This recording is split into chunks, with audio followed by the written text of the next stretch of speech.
If you're thinking about retiring in 2026, I'm going to give you 5 questions that if you can answer confidently, you're probably on the right track. If you can't, it's okay. It doesn't mean you can't retire. It just means you might have some work to do. These are the same questions I'm asking my clients who are 1 or 2 years out from retirement. So let's start with the first one that actually has nothing to do with your money. Are you ready to retire, or are you just exhausted? See, retirement's not about emotions, it's about a plan. And a lot of people want to retire because they're feeling burned out with their job, not because they're actually ready to embark on this retirement journey. So, as a fun little exercise, ask yourself this: if my job became extremely fun tomorrow, would I still retire, or would I keep working? Because retirement isn't about what you're retiring from, what you're escaping. It's about the life you're moving toward, that life you want to create in retirement.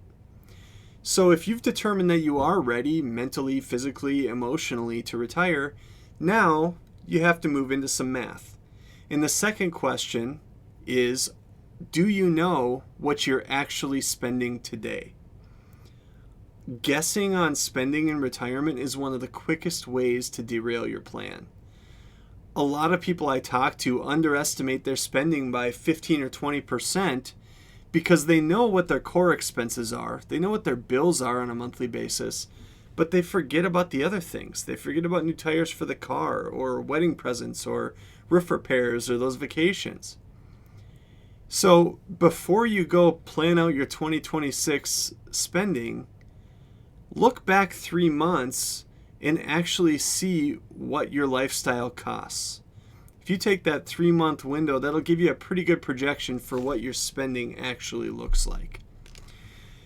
And the key takeaway here is that your lifestyle is what drives your retirement plan more so than your account balances.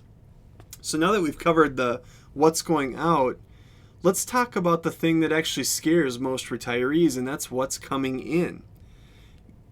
Accumulating money is a completely different skill set from turning it into an income. You've spent 30 years relying on that direct deposit every 2 weeks to pay your bills. Well, if you're retiring in 2026, that's going to stop.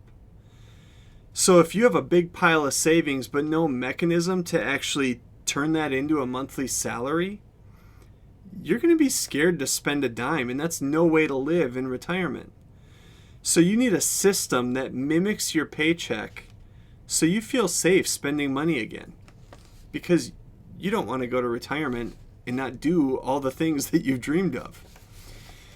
So if you've got that figured out, that brings us to number 4, and this is the one that catches a lot of people off guard. I actually got feedback from my clients when I asked them this question: what was one of the biggest surprises in retirement? And I had several people say, how much Medicare costs. So the question is, do you know what Medicare is actually going to cost you?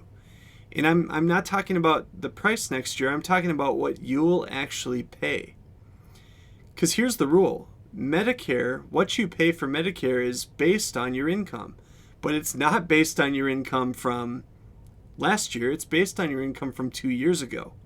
So if you're retiring in 2026 and you're taking a PTO payout, maybe a severance, maybe selling some assets, that can artificially spike your income. And if you're of Medicare age in 2028, you might get that letter from Medicare saying, hey, your premium's actually going to be double or triple what you thought it was.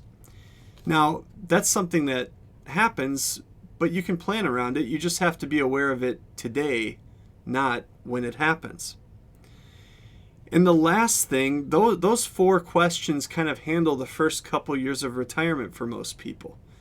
But the biggest mistake I see a lot of people make is building a plan that works for 2026 but fails in 2046.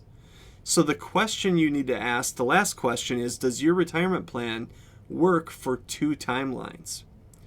Retirement isn't 1 timeline, it's 2. Timeline A is the now.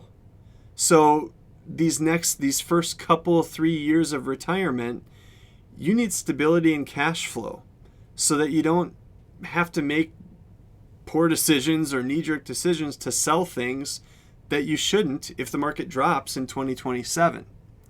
The second timeline, timeline B, is the later. So you need growth so inflation doesn't completely eat up your purchasing power by 2046. And a good plan doesn't just get you to retirement. It gets you through the next 30 years. So if you're retiring in 2026 or you're thinking about doing so, don't ask, is it going to be a good market to retire into? Ask, is my plan aligned with the life I want to live? And am I prepared for it?